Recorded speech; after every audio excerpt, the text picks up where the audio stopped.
Ha guys, let's get more news about Warriors, but first don't forget to subscribe and leave your like. Steve said to continue bizarre Warriors tactic after blowout victory in Portland. Much of the focus entering the regular season surrounded the Golden State Warriors rotation, and head coach Steve Kerr certainly delivered a shock come Wednesday night against the Portland Trail Blazers. After the first 12 minutes, Kerr turned to his 12th man in the rotation for the wing, Moses Moody. It wasn't because of any major in-game adjustments that were required, but rather a carefully considered plan that Kerr arrived at just 24 hours out from the game. The depth of the Golden State roster has been a major talking point throughout the entire offseason, and yet few if anyone would have thought that Kerr would go to genuine 12-man rotation to start the season. The Warrior depth had lifted the team to an unbeaten 6-0 record during preseason, and it's that form and that of individuals that led Kerr to utilizing 12 players by the first 13 meters.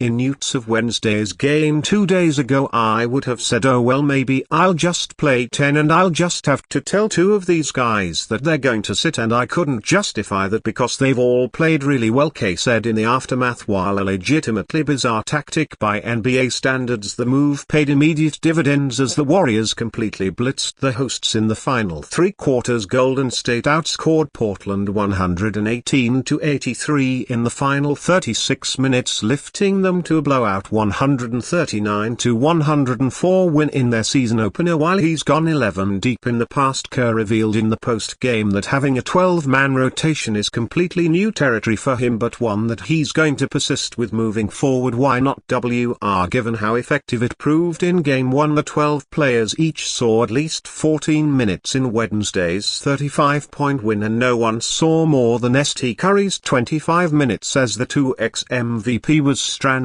just 1 rebound short of what would have been his 14th career triple-double. The spread of score in G had been a feature for Golden State in the preseason, and that remained the case against the Trailblazers. 10 players had at least 8 points, led by Buddy Hield's 22 points on 8 of 12 shooting in his Warrior debut. Whether a 12-man rotation can be truly sustainable is still under question, particularly come playoff time if the Warriors can get there, but right now it can only be based on the results we have, and the result of Wednesday night was pretty damn good from a Golden State perspective. Mavericks troll Warriors after Klay Thompson's victorious debut. The NBA is back, and so is the pettiness during Klay Thompson's scorching debut in a Mavericks uniform Thursday night. The team's X account trolled the Warriors, seeming to pose the question of if Thompson and Luka Doncic were the new Splash Brothers. The post appeared immediately after Doncic set up Thompson for a 3, the latter's 5th make of the night from deep. Less than 2 minutes later, Doncic would find the veteran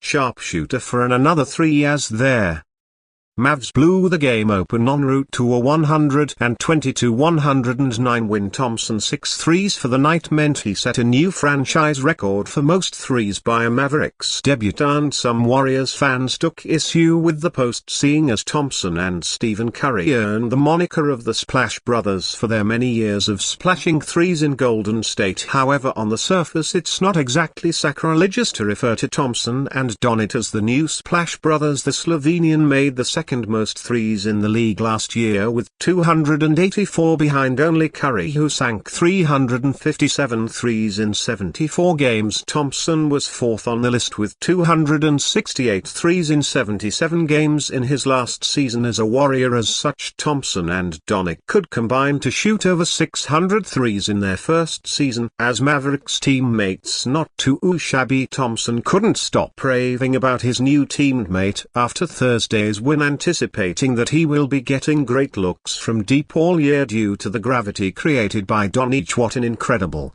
talent, Thompson said of Doncic via ESPN's Tim McMahon. I mean, it doesn't make any sense because what we're taught growing up as far as being the best basketball player is you got to jump the highest, you got to run the fastest, but somehow Luka defies that. He plays at his own speed and manipulates the game as good as I've ever seen anyone do it, and it's great to be a recipient of that and get great looks. It's worth noting that Thursday wasn't the first instance of Dallas trolling its Western Conference foe. Soon after Thompson joined joined them as a free agent. The Mavericks invoked the "Hello Klay Thompson" phrase to announce his signing via X, which was a reference to Curry's son Cannon famously shouting the phrase at Thompson after a game in December 2022. Thompson will face his former team for the first time on November 12 when he returns to San Francisco for an away game. It will undoubtedly be an emotional night for Thompson, his former teammates, and the Warriors fan base. Warriors commend Mike Dunn's big fish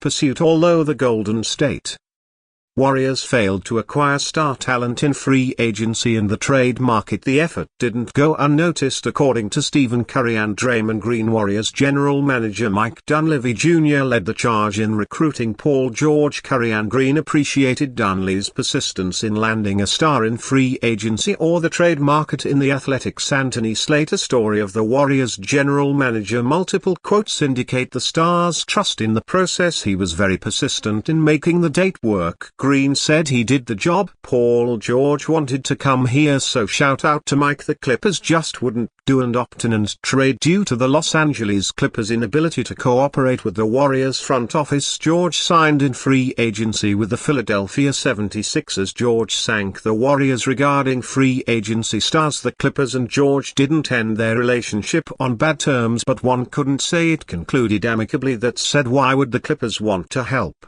out George? Furthermore, the Clippers helping a California rival franchise which has eclipsed it in nearly every category makes little to no sense competitively. Curry expressed the same disposition during the summer. Let keep it real. Curry said most teams are probably not going to want to help us. However, Dunleavy bounced back quite effectively by signing multiple rotation players. Buddy Hield is the standout Warriors free agent thus far. Although replacing Klay Thompson's 13-season production with the Warriors is impossible, Hield will do a bang-up job as a three-point shooter. While the Warriors would have liked to acquire George, his injury history wouldn't bode well for a roster that can no longer afford such bad fortune considering what Thompson endured for 2 consecutive seasons. Dunleavy hasn't caught the big fish, but he's had them on the reel. It's only a matter of time before the bait works. And you fan, what do you think of the situation of Paul George? Leave your opinion in the comments.